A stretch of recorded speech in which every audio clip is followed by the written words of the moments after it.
नीले समंदर की शहजादी। एक दफ़ा का जिक्र है कि एक ऐसी सल्तनत थी जहां आसमान हमेशा नीला रहता और हवाएं समंदर के राज सरगोशियों में सुनाती थीं।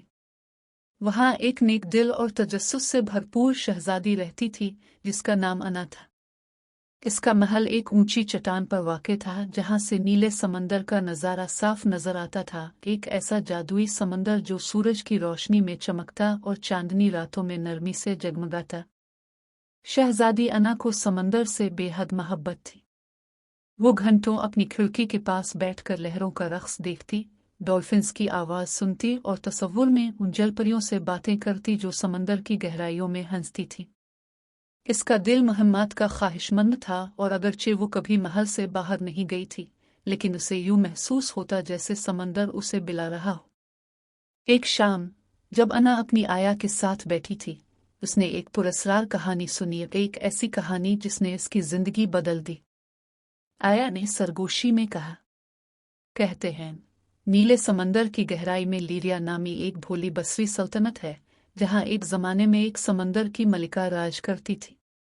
लेकिन एक खौफनाक तूफान के बाद वो मलिका गायब हो गई और सी क्रिस्टल यानी समंदर की सारी जादुई ताकतों का सरचश्मा कहीं खो गया था।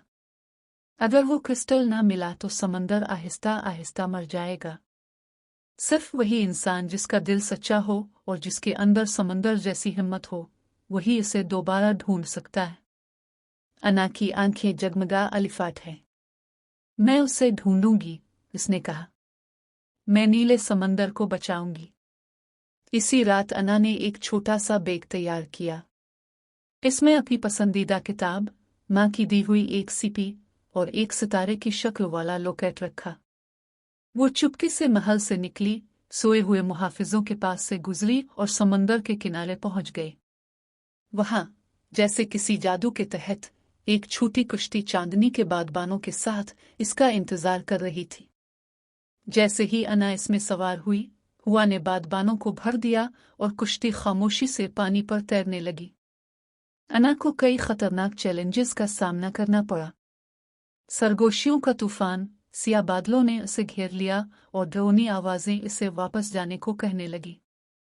मगर अना ने अपना लॉकेट थामा और कहा, मुझे अपने आप पर यकीन है। तूफान छूट गया। गाती हुई जल परियां, खूबसूरत आवाजें इसे बहकाने लगी, मगर अना ने बचपन की वो लोरी गाई जो उसकी माँ ने इसे सिखाई थी। जल परियां रो पड़ी और उसे जाने दिया। गुमशुदा जजीरा, एक धुन से भरा जजीरा जो उसे मायूसी के जाल में फंसाना चाहता था। मगर अना ने एक छोटा सा चिराग जलाया और अपने दिल की धड़कन की आवाज सुनती हुई रास्ता तलाश करके बाहर निकल आए। आखिरकार अना इस जगह पर पहुंची जहां समंदर का रंग जामनी हो गया था और पानी शीशे की तरह चमकने लगा। इसकी कश्ती एक भंवर पर रुक गई और अना ने बिला खौफ पानी में छलांग लगा दी। हैरत की बात यह थी कि अना को सांस लेने में कोई दिक्कत न हुई। वो आसानी से तैर रही थी। चमकती हुई मछलियों और नर्म मरजान ने इसे रास्ता दिखाया। आखिरकार वो लीरिया पहुंची, एक ज़ेरे आब सल्तनत जो शफाफ महलूआत, मोती के पिल्लों और डूबे हुए बागात से बनी हुई थी। सब कुछ खामोश और साकित था। मरकज में एक मुजस्समा था समंदर की मलिका का। इसके चेहरे पर आंसू नक्श थे। अना ने आहिस्ता से मुजस्समे के दिल पर हाथ रखा और उसका लॉकेट खुल गया। इसके अंदर एक नीला सा नगीना था, इसी क्रिस्टल जो अना की माँ ने सालों पहले छुपा दिया था। अचानक सारी सल्तनत रोशनियों से भर गई। मलिका का मुजस्समा जिंदा हो गया और वो मुस्कुराने लगी। तुम मेरी नवासी हो, मलिका ने कहा। तुम्हारी माँ समंदर की बेटी थी, मगर उसने इंसानों की दुनिया में जीना चुन लिया। तुम दोनों दुनियाओं की बेटी हो, इसीलिए तुम समंदर की पुकार सुन सकती हो। अना हैरान रह गई। तो मैं जमीन और समंदर दोनों से ताल्लुक रखती हूँ।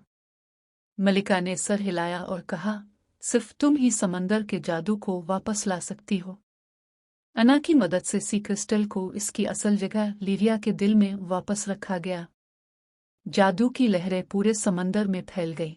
डॉल्फिन्स खुशी से छलांगे लगाने लगे, जलपरियां रक्स करने लगे और समंदर दोबारा जिंदा हो गया।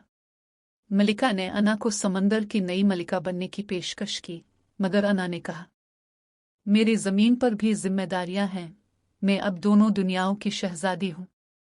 वो अपने महल वापस लौट गई, मगर अब वही खामोश अना नहीं थी। अब वो एक बहादुर लड़की थी जिसने समंदर की पुकार सुनी और एक पूरी सल्तनत को बचाया। इस दिन के बाद जो भी नीले समंदर के पास से गुजरता उसे लहरों में हंसी और मौसीकी सुनाई देती। और हर चांदनी रात को शहजादी अना अपने महल की सबसे ऊंची चोटी पर खड़ी होकर समंदर की तरफ देखती और मुस्कुराती, क्योंकि वो जानती थी कि इसने न सिर्फ एक जादुई सल्तनत को बचाया बल्कि खुद को भी पा लिया।